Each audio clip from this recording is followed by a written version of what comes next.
Science looks for proof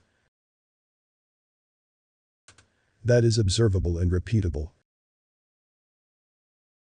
Something God is not. If it appears to be a certain way, that is an expression of God, not God in its entirety. As something that is infinite can only limit itself to appear a certain way for the observer, so that the observer can observe it. You see, you cannot enclose infinite into an observable thing. But you can know infinite by experiencing it.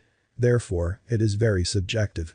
The seeker who is seeking God will encounter only his own consciousness objectified. As there is nothing but God in this world.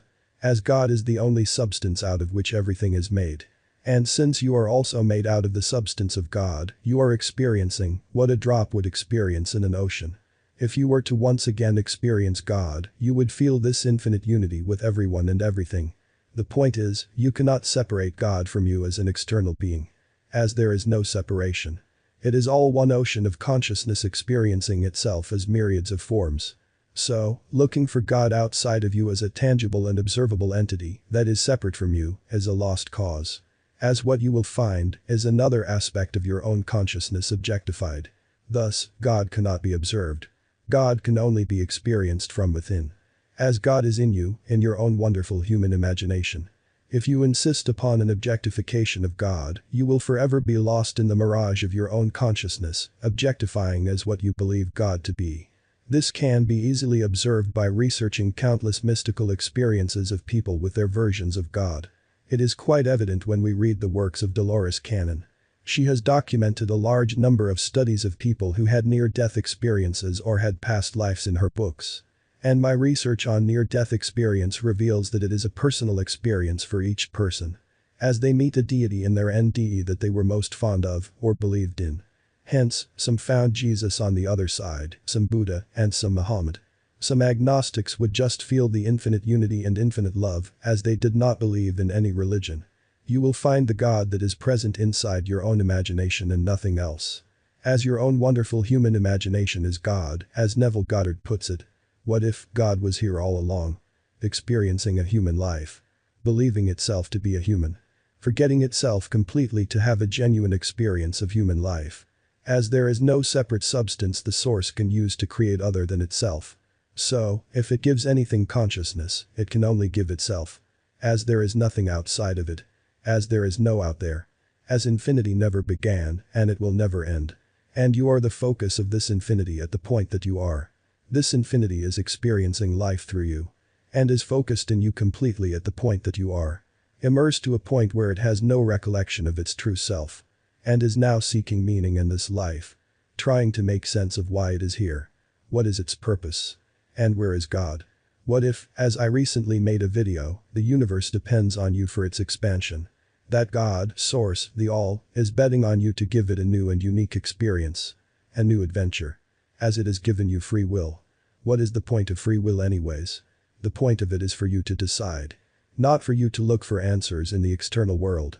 It is fine to seek knowledge to understand the reality we live in. But the whole point of all of this in my opinion is the age-old saying. That is, know thyself. If you ignore your inner reality and seek outside of you, you will forever wander into the infinite of creation. And never actually find the Creator. Who was always here all along. Within you. Looking towards you to define its next grand adventure. But we are always looking outside of ourselves to find meaning in life. What if meaning of life lies in whatever meaning you give it? What if you are given dominion over your experience? And you are your own savior and destroyer? What if the Christ you seek and the Christ that the Bible talks about is within us all? As the popular verse indicated, the kingdom of heaven is within you. Why is it within and not some external place? In my understanding, it indicates the inner power of the Creator lying dormant inside us. That is, heaven is a state of consciousness. And so is hell. When you are given free will, it works in both ways. Good or bad. And this world or dimension is of polarity. And we can choose by the virtue of freedom of choice to choose either polarity. As polarity has its purpose for the evolution of our spirit. Or rather, for our spirit to have a genuine adventure. We all love movies which are full of drama and ups and downs. Bad days make you appreciate the good days. And so, this contrast helps you realize what you want. And facilitates your freedom of choice to make better choices. But if you are just reacting to what is happening without consciously choosing your path, then your fate is sealed. That is, you are destined for a particular outcome and a certain life. Until pain and suffering awakens you. This is how most of us become awake in this game. Something painful and traumatizing happens to us, and we ask, where is God?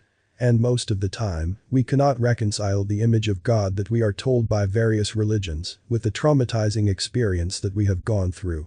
Thus, this deep dissatisfaction and sorrow pushes us to ask the deeper question. Who am I, and what am I doing here?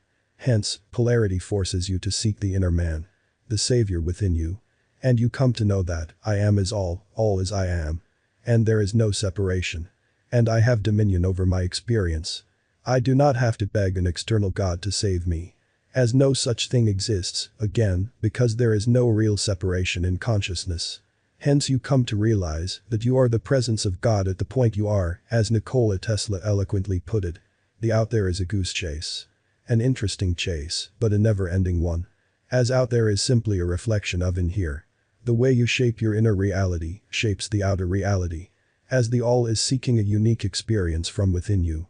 And you are the captain leading this adventure. So, assume your power. Choose your experience. And know thyself.